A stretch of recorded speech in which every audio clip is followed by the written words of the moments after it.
If you're wondering whether the recently released Classic Aircraft Simulations Piper Cup for the Microsoft Flight Simulator 2020 is worth your purchase, this video is for you. Plus, stick around till the end for a small bonus tip on a quite stunning freeware scenery that's just a perfect match for the Piper Cup. Hi, I'm Bastian. I'm a flight sim enthusiast since Flight Simulator 98. And in this time I've explored quite a wide variety of planes and helicopters in Microsoft Flight Simulator.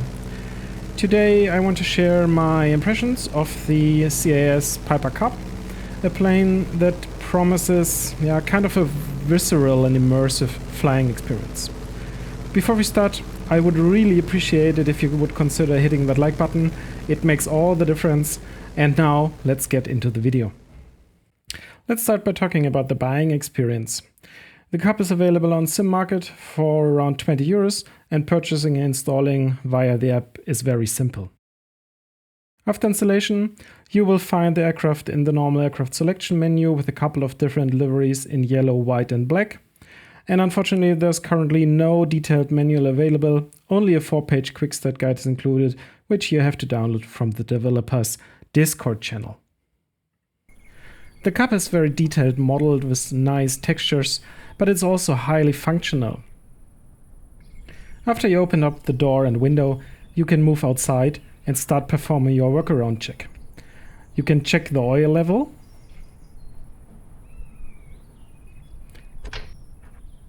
test the prop for free spinning, remove the wheel chocks, remove the tie downs and pitot cover, check your ailerons and the rest of your flight controls. And just pay attention to these beautiful sound effects.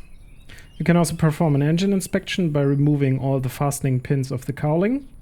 And after you removed all the pins, including the pins behind the exhaust manifold, a very detailed engine model is revealed. What I find really nice is that you even can manually refuel your airplane via a jerry can.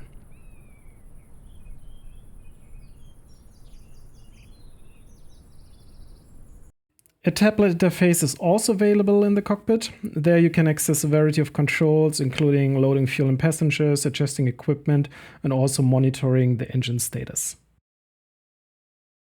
Inside the cockpit, you are greeted with simplicity.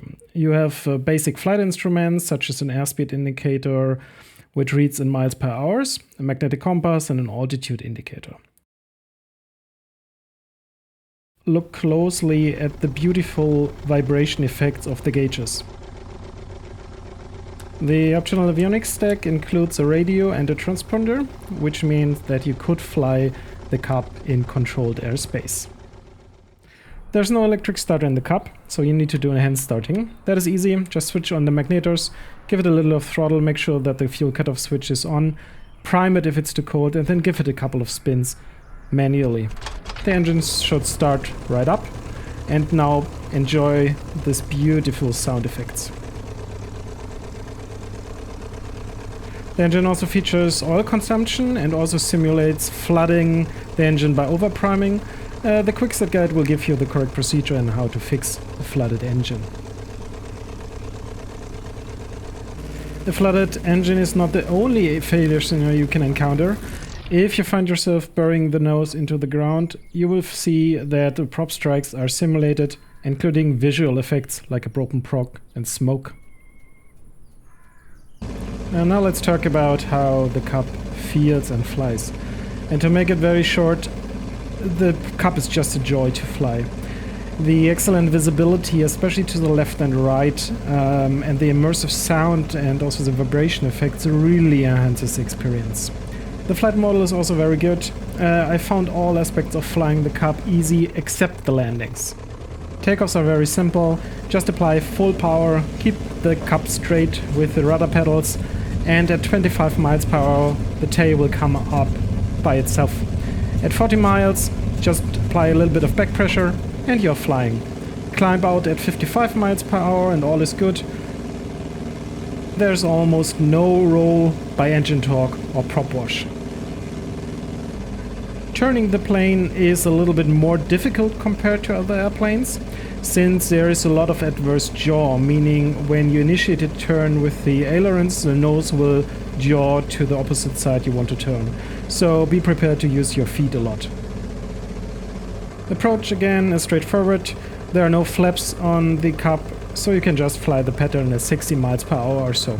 Just make sure you use the carburetor heat every time you reduce engine power. Landing is not that easy, at least for me. I think this has mainly to do with a very limited visibility to the front, which makes judging the flare very hard.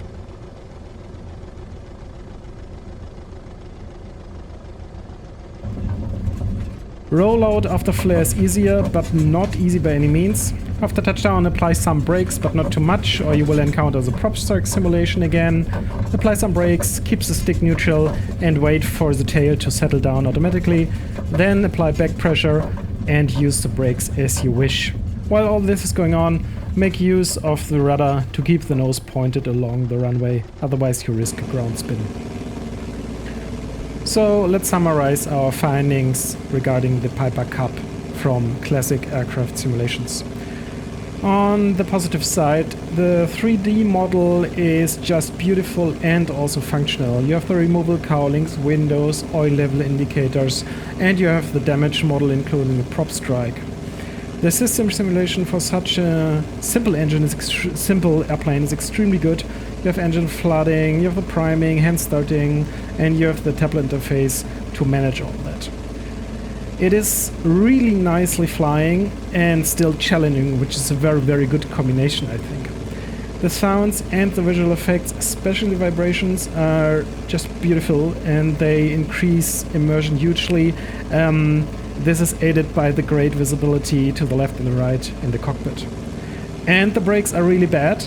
And yes, that is actually a good thing because it feels like your landing does matter. There are some downsides, but not a lot. There is no manual currently, only the 4-page quick start guide, which is linked nowhere, so you have to find it on the developers Discord. There are no speeds, no performance data, no SOPs, which is a little bit unfortunate. The default views could be much better. They are really not great for handling the plane or managing the plane. And sometimes the 3D interaction, especially closing the window or turning the prop, is a little fiddly. To sum up, the Classic Aircraft Simulations Piper Cup is just so much fun, and it offers such a unique flying experience that I wholeheartedly can recommend buying it. Earlier I promised a small bonus tip. We are currently approaching a Pinnacle airstrip, which is a Freeware scenery you can find on Flight Sim 2. The link is in the video description. And this is a small airstrip located on a mountain ridge in Idaho. And after successfully landing on the narrow and sloped runway, you will be greeted by lovely little details, including animals, people, and a fireplace. Just a perfect destination for your cup. If you enjoyed this video, please consider subscribing. Your support helps small channels like mine tremendously. Thank you, have an awesome day, and I will see you very soon.